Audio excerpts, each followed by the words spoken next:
Welcome back to another episode of The Bearded Console Gamer, and this week I'm going to be filling you in on everything you need to know about the Mass Effect Legendary Edition news that dropped earlier this week. That's right, just a few days ago, BioWare graced us with a ton more information about the remastered trilogy, plus the long-awaited release date.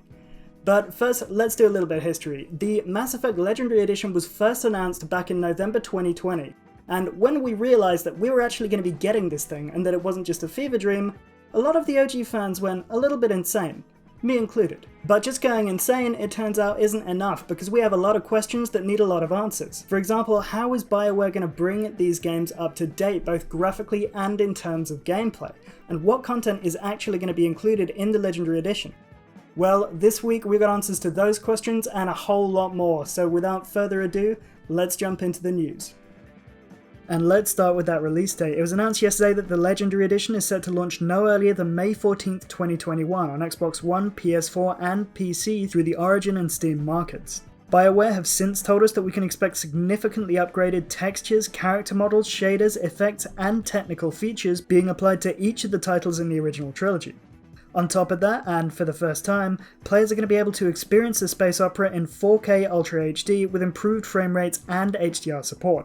Now, there isn't going to be any bespoke next-gen versions of the Legendary Edition coming to either the Xbox Series X or the PlayStation 5, but the titles will of course be playable through backwards compatibility, and according to BioWare, the consoles are also going to benefit from some targeted enhancements.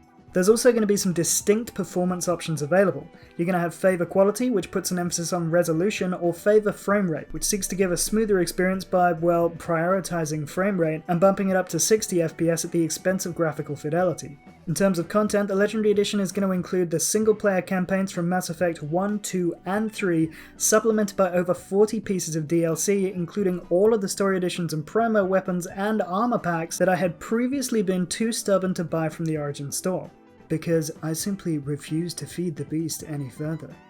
The developers have also added improved character creation and customization options to all three titles, including the ability to play as Femshep in Mass Effect 1. On that note, one of the biggest questions being asked by fans following the announcement of the game was how BioWare was going to bring Mass Effect 1 up to date. Now, Mass Effect 1 released back in November 2007, and let's be honest, it plays like a game that was released back in November 2007.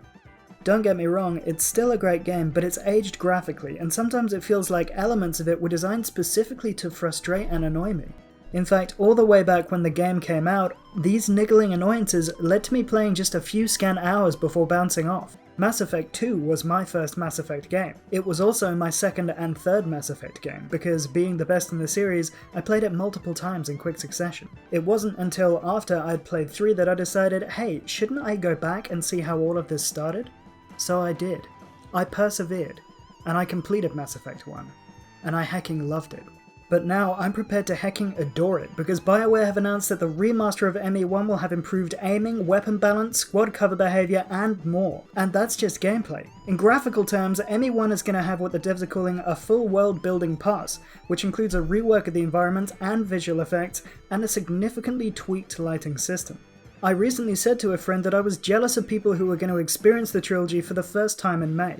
These people are, as a rule, either monsters who had no interest in playing the games when they first came out, or those who, at the time, were babies, and so lacked the mental and physical dexterity to play said games.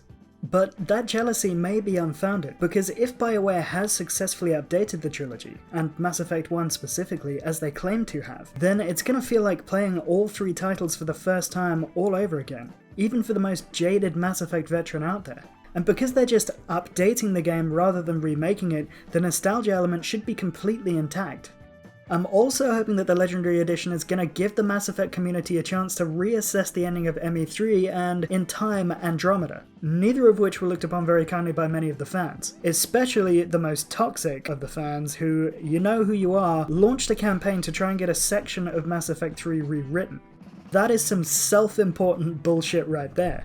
I think that the main problem here was that Mass Effect 2 is just about the most perfect sci-fi game that's ever been created, and remains so to this day. So when ME3 came out, and subsequently ended and was not Mass Effect 2, many of the fans just simply refused to allow themselves to enjoy it. Mass Effect Andromeda, which also was not Mass Effect 2, experienced that same identical fate. And I'm not saying that you shouldn't criticize plot points or storylines that you feel fall short of your expectations. I'm just saying that it's okay to enjoy something that isn't perfect. That isn't Mass Effect 2. And did I mention that you can pre-order the Legendary Edition now for a trifling $60? I mean, don't do that. Pre-ordering games in general sends a bad message to the publishers, but $60 for all that Mass Effect goodness? I'll take it. Also, we just need to take a moment to appreciate the trailer that BioWare dropped with the release date, because that shit is ridiculous. It nearly got my heart pumping as much as the Mass Effect 3 cinematic trailer, which is absolutely one of the best hype reels of all time. And on that note, we're going to end it for today. If you enjoyed the video, please remember to like and toss me a sub, and also be sure to check back soon for the weekly update, wherein I present all the biggest gaming news from the past 7 days for your audio and technicolor enjoyment.